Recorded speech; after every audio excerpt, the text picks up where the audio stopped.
नमस्कार. मी श्री वसंत ज्ञानदेव मोरे. माझ्या वसंत डी मोरे या यूट्यूब चॅनेलमध्ये आपले मनपूर्वक स्वागत करतो.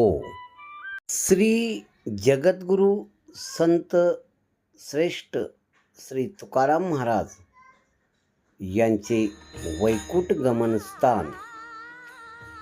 संत तुकाराम महाराज यांचे नांदुरकीच्या झाडाखालून वैकुंठ गमन झाले.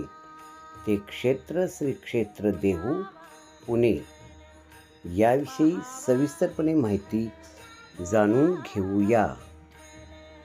संत तुकाराम महाराज यांचे वैकुंठ गमन स्थान श्री क्षेत्र देहू पुणे जिल्हा महाराष्ट्र येथे इंद्रायणी नदीच्या काठावर स्थित आहे. याच पवित्र स्थळावरून संत तुकाराम महाराज संदेह वैकुंठ गमनास गेले अशी वारकरी संप्रदायात श्रद्धा आहे.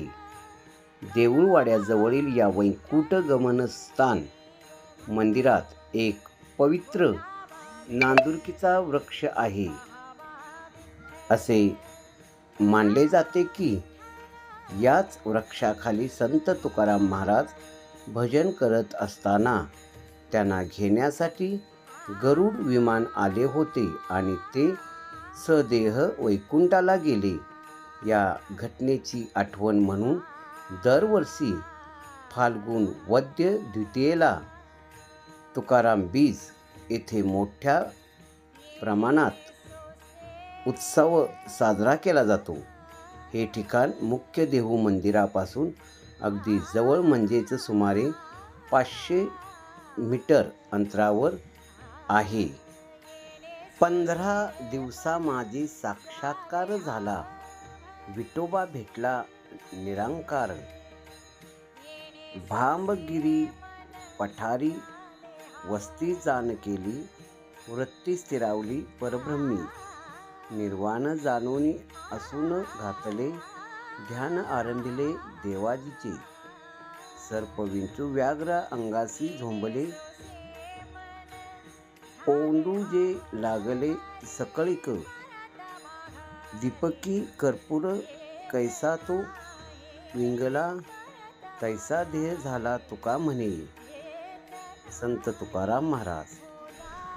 पराविया नारी रखुमाई समान, हे गेले नेमून ठाई त्यांची. जाई ओ तू माते न करी सायास, आम्ही विष्णुदास तैसे नवो. न सहावे मज तुझे हे पतन, नको हे वचन दुष्ट वंदो. तुका म्हणे तुझ पाहिजे भ्रतार, तरी काय नर थोडे झाले. श्री संत तुकाराम महाराज.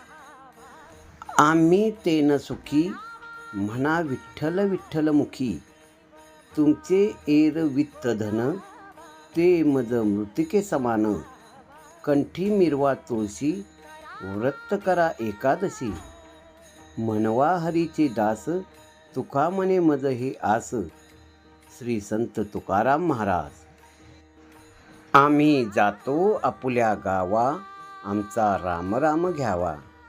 तुमची आमची हेची भेटी, येथून या जन्म तुटी. आता असतो द्यावी द्या, तुमच्या लागतसे पाया. येता निजधामी कोणी, विठ्ठल विठ्ठल बोलावानी. रामकृष्णमुखी बोला, तुका जातो वैकुंठाला. श्री संत तुकाराम महाराज. पवित्र ते अन्न, हरी चिंतनी भोजन. एर वेठ्या पोट भरी, साम मसकांचे परी. जे कनिया तोची झाला, हरी चिंतनी काला काला. तुका म्हणे चवी आले, जे का मिश्रित विठ्ठले. श्री संत तुकाराम महाराज. एवोनिया कृपावंते, तुक्या स्वामी सद्गुरुनाथे. हात ठेविला मस्तकी, देऊनी प्रसाद केले सुखी. माझी वाढवली मती, गुण वर्णवया स्फूर्ती. निळा म्हणे मी बोलता, दिसे परी त्याची सत्ता. श्री संत तुकाराम महाराज. वृक्षवली आम्हा स्वयरे वनचरे, पक्षी सुस्वरे आळविती. येणे सुखी रुचे एकांताचा वास, नाही गुण दोष अंगा येत. आकाश मंडप पृथ्वी आसन, रमे तेथे मन क्रीडा करू. कथा कमंडलू देह उपचारा, जाणवितो वारा अवसरू. हरिकथा भोजन परवडी विस्तार, करोनी प्रकार सेवू रुची. तुका म्हणे होय मनाची संवाद, आपुलाची वाद आपणासी. श्री संत तुकाराम महाराज. संत तुकारामांच्या गाथा. काही दिवसांनी विठ्ठलाने पाण्यावर तणगत आणल्या आणि तुकारामांच्या हाती दिल्या. यावेळी तुकोबाची आरती श्री निळोबाराय यांनी लिहिलेली पुढीलप्रमाणे आहे. देवा ही माझी निराशी, ठाव तुझ्या पायापाशी. याचा धरीन अभिमान, करीन आपुले जतन. देऊन या जीव वडिली साधियला हा ठाव. तुका म्हणे देवा जुनाट ही माझी सेवा.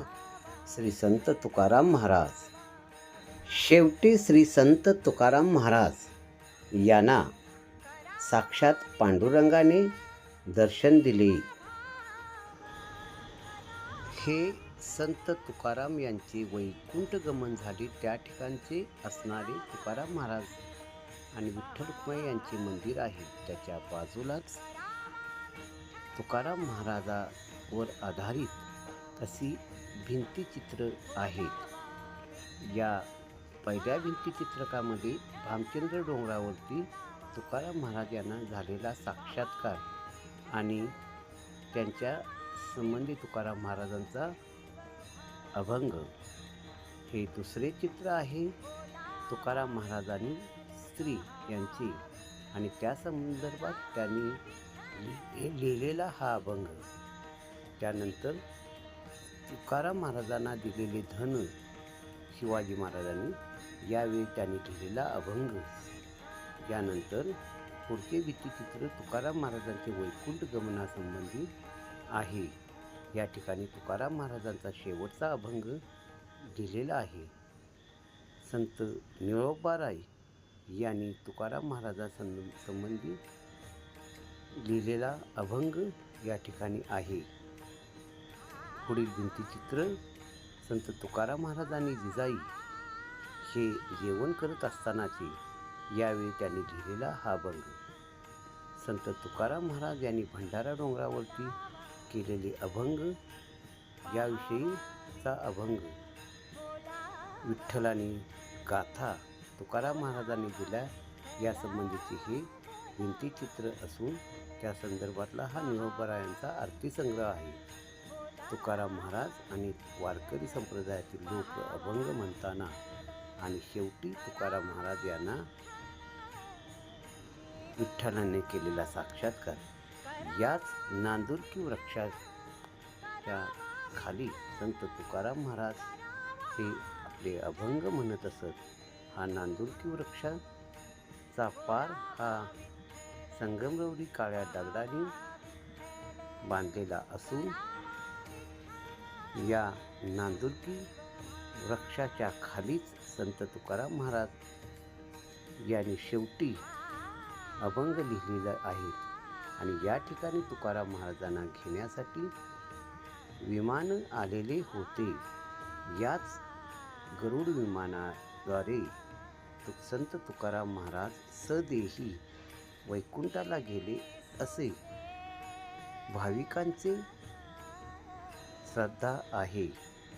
हे तुकाराम महाराजांचे मंदिर असून हाच तो नांदुरकी वृक्ष. या ठिकाणी दरवर्षी तुकाराम बीजेला हा नांदुरकी वृक्ष दुपारी 12 वाजता हलतो असे भाविकांचे म्हणणे आहे.